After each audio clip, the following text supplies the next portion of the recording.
turismo, usa sa mga nakatabang pagkalagsik sa ekonomiya sa lalawigan sa Subo.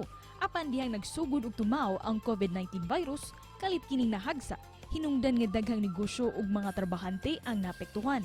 Ug karon, gihinahinay kini og pagbalik sa gobyerno aron nga mabalik sa kanindot ang ekonomiya sa Subo pinaagi sa pagluag sa mga health protocols, sama na lang sa pagpatuman sa 100% seating capacity sa mga bus. Karong buntaga, atong kumustahon ang kahintang ug assessment sa Cebu North ug South Bus Terminal pinaagi sa tong paghinabi sa nanguni ini nga si Carmen Quijano, dinhi lang sa GMA Regional TV Live. Karong buntaga mga kapuso, makauban nato ang labaw sa Cebu North ug South Bus Terminal, Ma'am Carmen Quijano.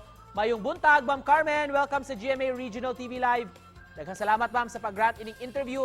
Unsa may assessment ninyo, ma'am, sa gipatuman nga 100% seating capacity na sa atong mga bus? Yes, of course. Ang tanan nalipay kayo, no? Nya nakita na to ang tanan mga drivers more siguro sa ilang mga operators. Kay mao man gihangyo nila sa governor itong last February 23 sa among meeting nga tungod aning nitaas ng atong kanang palitunon sa gas. Pwede ba nga 100% nila ang ilang capacity sa ilang seating?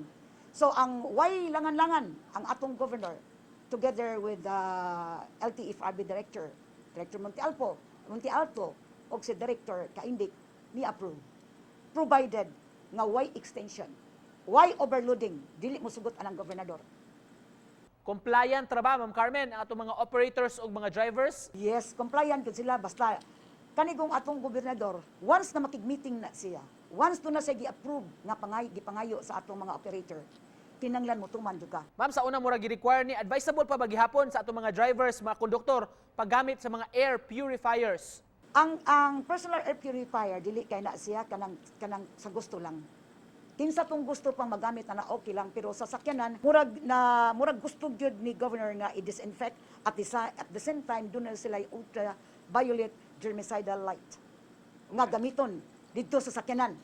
Gawa sa mga purifiers ug mga permit, ma'am, doon na bagay po yung mga passes nga gikinahanglan sab nila nga i-secure? Yes, ang kaning tanang public duty vehicle nga drivers will required to present, no? Kanang trip ticket indicating sa ilang QR code.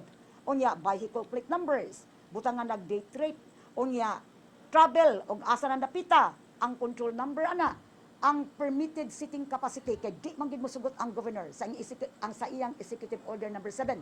Unya, order na sa numbers of passenger on board, unya, at the same time, ang notice kanus-an na nimo gi-disinfect ang imong sakyanan. At the same time, ang atong drivers, iyag yung papirmahon. Unsay mahitabo, ma'am, kung makalusot kini mga drivers sa trip ticket? Kaning trip ticket importante kay na more kun do not tay mga pulis nga kada border mo inspect sa mga sakyanan.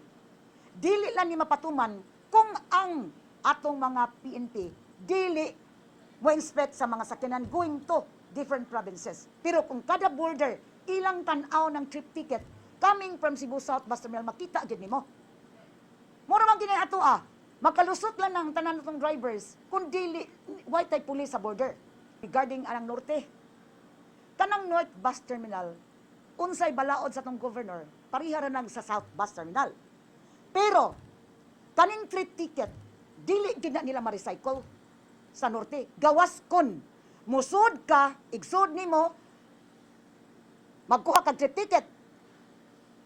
Ug way mga pulis larga na kas norte, balik nimo, di ka musod, pwede man tong gamito nimong trip ticket. Pwede tong gamito nimong trip ticket, gay pakita to nimo. Ha? Kung way pulis.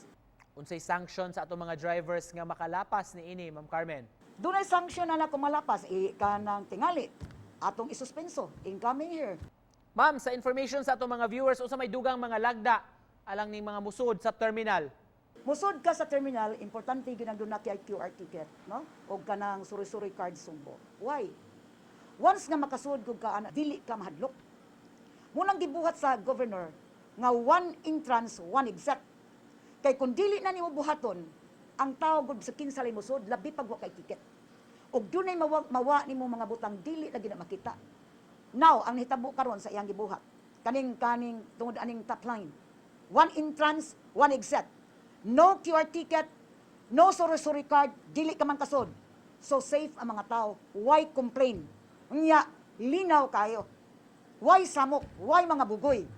And finally, ma'am, unsay mensahe nimo sa atong mga viewers karong buntaga? So, ako mensahe to all the public nga come early kung anhi kas terminal labi nag-holiday. Unya at the same time, ang protocol sa COVID mo follow ta kanang social distancing.